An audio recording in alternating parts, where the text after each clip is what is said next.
The big story this week is this big surprise, the declaration of an emergency rule in Rivers State, followed by an approval by the National Assembly, and then the whole country has gone crazy, especially with the loud voices from the opposition saying this isn't the way to go. What is the position of the Conference of Speakers on this, especially with the suspension of members of the Rivers State House of Assembly? Well, to be honest, the Conference of Speakers, we haven't really met to deliberate on this matter. Okay. But you said it's mostly from the opposition. But I would say, to be honest, it's been from Nigerians from everywhere, especially Nigerians that care about our democratic nature. My own personal view on this matter is simply that we all know that the state of emergency has been declared, and the National Assembly has ratified it, both in the Senate and the House of Representatives.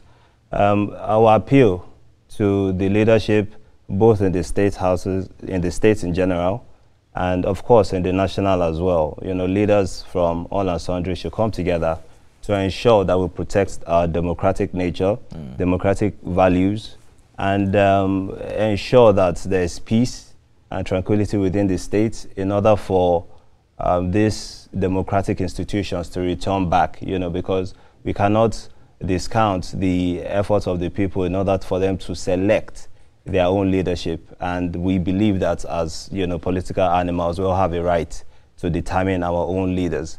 So I would just say from a personal point of view that everybody should put hands together to ensure that these democratic institutions return back, be it the executive and the legislative arm. The legislative arm is one that concerns me directly, as the chairman Conference of Speakers of State Legislatures. It's worrisome that we have one state that doesn't have a legislature and we know that the legislature is the representative of the people, and of course is a beacon for democracy in that state. So, and that's the challenge, because sometimes, you began by saying the majority of the people kicked against it. But it's hard to tell if the people who represent the people unanimously voted to ratify the decision of Mr. President. It brings to bear the question of whether or not the lawmakers are in tune with the reality of the people they represent. And that's perhaps why you guys really haven't got to your flowers, because, Nigerians feel you are, detached from the reality of what they want. Well, the good thing about, or the special thing about being a legislature is that the people of your constituency and the constituents, they've put all their hopes and aspirations into that one person. So that means that whatever decision that one person makes is a reflection of the aspirations and decisions of everyone. It's very important for us as legislators to always ensure that we understand and we feel the pain and we know the aspirations of our people in order for us to be proper legislators.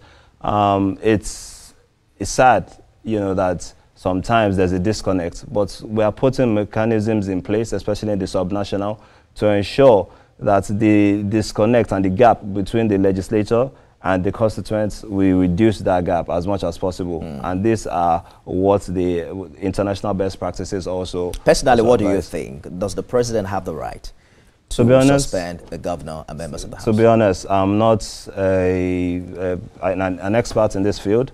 I'm not going to say something based on emotions. Because of the position I hold, I have to talk responsibly, and I would allow the experts to delve into this. But what I would say on this matter is to appeal to both the state actors and the federal actors to ensure that mechanisms are put in place in order for peace resolutions on this matter, so that we can go back to the democratically elected. The issue of independence of state assemblies have come to the fore with the recent incident in Lagos, where the House had to reverse itself as a result of what many consider political interference. What do you think is the problem? To be honest, what I think about the Lagos State House of Assembly, and it happens with other state houses of assembly, is that the legislature at this point in time, you would say from 1999 to date, it's not, that was almost 26 years, we're practicing uninterrupted. I believe that, even a 26 years old human being, either a male or a female, should be old enough to make his own decisions on his own. What we advocate for is less interference from external source, be it political source, be it environmental, be it, just we need to have a sane environment where it's quiet for us to make informed decisions that would benefit not just ourselves, because we also have to remember that the reasons why we're in the positions that we are in now is to represent some people. So these people we represent have to be in the center of whatever decisions we make. It sounds good, Mr. Speaker, when you say less intervention, but how do you achieve that? Because a big challenge has been the issue of being rubber stamps to the executive. We hardly see a lot of check and balances until the House falls out with the governor. So there seems to be a nexus between how you and your colleagues emerge politically, your loyalty to the executive, which many call a rubber stamp. And I'm wondering, realistically, how do you navigate your independence through these realities? To be honest, it's very difficult. I'll be honest with you, Nifem. It's something that we all know that is a persistent issue. In my own case, for example, now I'm lucky that we actually have a very responsible executive and a very responsible governor in Engineer Seyi Makinde, the governor of Oyo State. He's done so tremendously well in carrying, all arms of government together. And the same thing I try to emulate also, to carry the judiciary and the executive along together. In order for you to prove that you're not rubber stamp doesn't mean that you must be at constant loggerheads or conflicts with the executive. The role of the different arms of government is such that they are to work together in order to bring dividend of democracy to the best of its abilities to the people. So with the idea of we must have conflicts before we prove that we are not rubber stamped, that's a cake. But at the same time, it shouldn't be a situation whereby the legislative fold their arms while the executive, take the people for a ride. So it's a double-edged sword if you think about it. At the same time, you hope that you have a responsible judiciary and an executive, and you as a legislative are in the middle to ensure there's check and balance. But at the same time, in a situation whereby that doesn't happen, and then the terms and conditions in which most of us legislators come into could be as of an influence of the executive arm and of a bearing influence also of the executive arm, even in the dealings of the legislature. So the solution, the answer to your question, if I may, is that the best way that we can go about this in order for the independence of the legislature and to strengthen that institution is the financial autonomy for the legislature. And then you will need the constitutional review process. That has which been again done. is okay. So what is the next step? The next step is implementation of this provision within the institution. Now it's a constitutional matter. Section 121, subsection 3 already guarantees financial autonomy for state houses of assembly. So what we're looking to do now is how to actually implement it in a safe way. Because we also have to remember that in the implementation of the financial autonomy, what has to be in the center of our own decisions, of our will to have the financial autonomy, has to be people-centered. What's the point of having financial autonomy when it's for private, for personal aggrandizement? You have to think beyond personal interest to think about how financial autonomy can actually impact the general population of which we represent. Indeed. And that's important. So you're fresh from a 2-day workshop focused on harmonizing standing orders for state legislatures. How is this harmonization really critical, especially in light of the recent issues we've had in Rivers and Lagos? So what we're trying to do with the harmonization of the standing orders is that in the Southwest, for example, now we have an harmonized standing order. So what we're trying to do also is that we want to make it a federal situation whereby all state houses of assembly have an harmonized standing order.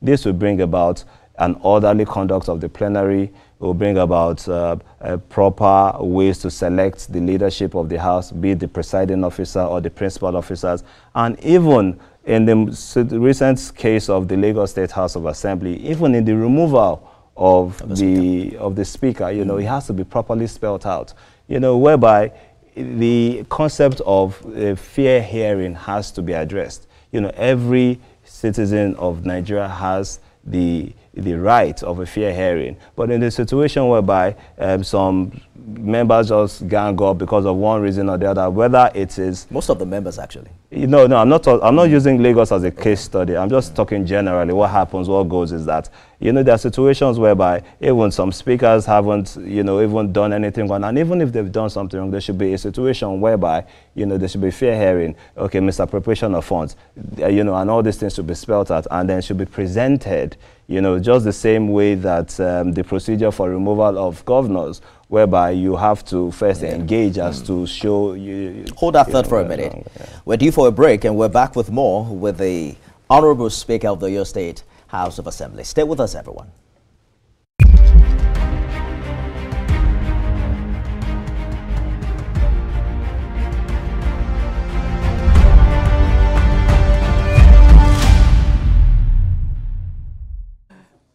Thanks for staying. One Right Honorable Adebo Ogundoyi is here. He's Speaker of the Oyo State House of Assembly and Chairman Conference of Speakers of State Legislatures. Thank you for staying the course in the program. Thank you. All right. So sometimes I wonder whether the problem is with the House rules or the implementation of it. Because look at what happened recently at the National Assembly. I spoke with some expert yesterday who mentioned that the House rule requires that there's actual voting. And that the voting procedure is published in at least 2 national dailies. What we saw was a voice vote. So now you want standing orders. But Nigerians are saying, even at the National Assembly where these orders exist, we don't really see them implemented. You know, I would say that the president, right, has a lot of work to do. Uneasy is the head that wears the crown, is the #1 custodian of our democratic principles and, you know, our democratic beliefs. In a situation whereby whether the national or the state houses of assembly or even the judiciary, we believe that the leader of all of, you know, the democratic practices or the political class, you know, has to step in to ensure that we protect these institutions. So it is really a national issue. You know, us we're subnational. I can air my own personal opinion on this. And it's also down to the people, you know, of concerns to also take this case up. You know, so, but generally, I would say that as I'm sure the Speaker knows exactly what he's doing. I'm sure the Senate President also knows what he's doing. And, you know, even though they still have protective and advisories in the clerks of the houses of, you know, of National Assembly, I'm sure they advise, and if they erred, maybe they have to check within themselves, and if they are correct, then, you know, it's been done. But some critics argue that if you harmonize the standing orders, it might stifle the unique needs of individual states. How do you respond to that? I mean, like, the thing about the harmonized standing order is that there's room for some alterations and amendments, you know. Like in the Southwest, for example, we make sure that on the Wednesdays, we use our dialects. We speak Yoruba. We call it the Yoruba Pombele sessions. And in other states as well. It's a regional thing. Yeah, it's a regional thing. But other regions also have also bought into that idea as well. So, you know, there are some things that we pick. There are some things that, you know, we do. But most importantly is to ensure that we have international best practices and even local best practices and national best practices spread amongst all the 36 state houses of assembly. And that is the goal.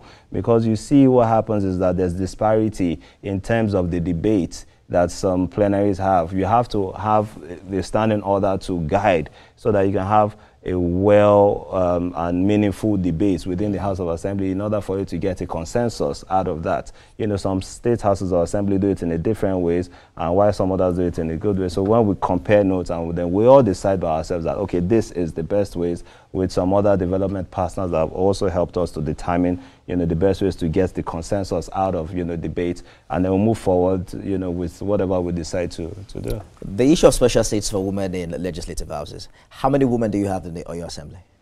I'm happy to announce that it's 100% increment from the last assembly. The last assembly we had 1, and then now we have 2. So, I mean, if we keep on increasing by 100%, I guess before you know it, we'll have our women in the house. That is still out of how many seats? Out of 32, actually. Oh my. So, I mean, I'm wondering, what percentage is that? Mathematicians in the house? I don't know if the percentage for that, but the truth is that we actually support this. Yeah. What's your position on the special seats for women?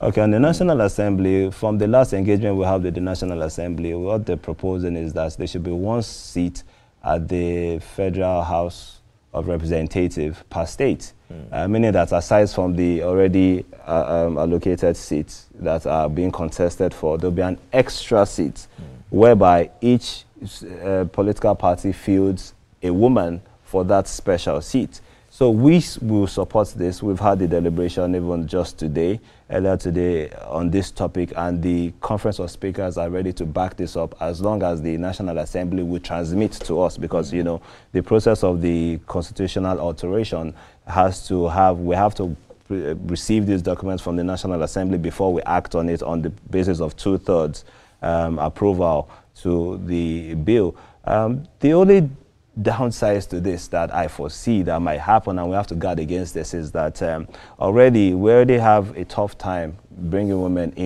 into the normal allocated seats in the House of for House of Assembly or Senate or House of Assembly.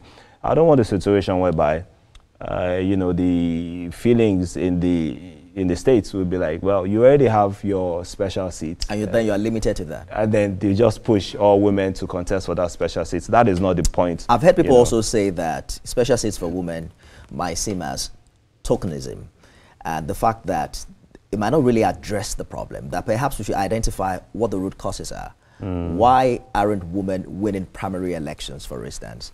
Are women getting as much education as men? What is limiting their chances? They're saying that the special seat is on the surface, that we really need to identify what the root causes are and give women equal chances. Well, see, this topic is really broad, and the question you have is multidimensional, but I'll start with the downsides to it. You spoke about tokenism. Well, some people might think about that, but at least I would argue that it's better for us to start something than not. You know, because by the time you have 36 women in the Federal House of Representatives, I believe there are about probably 16 women now. So that's almost more than double the amount. At least if we have that, maybe people will have more confidence in women in political space. Another issue that I believe that it hinders the participation of women also, we also have to remember that politics is very capital intensive. You know, the same way men get bullied, women get bullied in that field. If you ask the women that have been married, you know, in these positions, they will tell you that politics is very capital intensive. And you have to understand that in our own economic environment, you know, men hold most of the resources. And even on the other aspects, what we can work on is how, you know, men or women can come together to support each other, you know, the same way men do it. So, and even men to support women who have the capacity and have the interest. Because, you know, the thing about the interest is that you can force a horse to the river, but you can't force the horse to drink the water. We have to go now, but let's talk about you. You have been Speaker twice now. Yes, at the Oyo State House of Assembly. You became Speaker in your first time in the House? My second time. I came into a by-election in 2018. Okay, yeah, when the Speaker died. So this is my third time, yes, then the previous Speaker. And you are perhaps the youngest Speaker in Nigeria. Well, I was the youngest when I came in. Oh, you were, where you came in. But you are growing old now. Shall grow. But by the way, you still hold the position of the youngest Speaker, I mean chairman of Conference of Speakers of State Legislature. Yes, so what's next? Are you going to run for governor of your state? Well, that is not even on my horizon, to be honest. And that's what they say, right?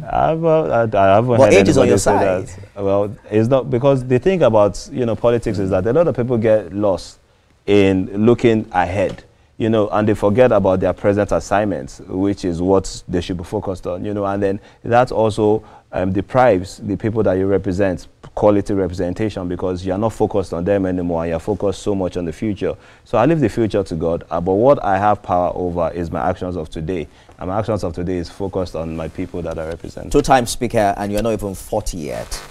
I'm glad that you're speaking to the media. Hopefully we're going to have this exclusive again. Whenever you come in. Because we have some speakers who don't speak. Well, so a speaker must speak. Must speak. Adebo Godoy, Speaker of your state.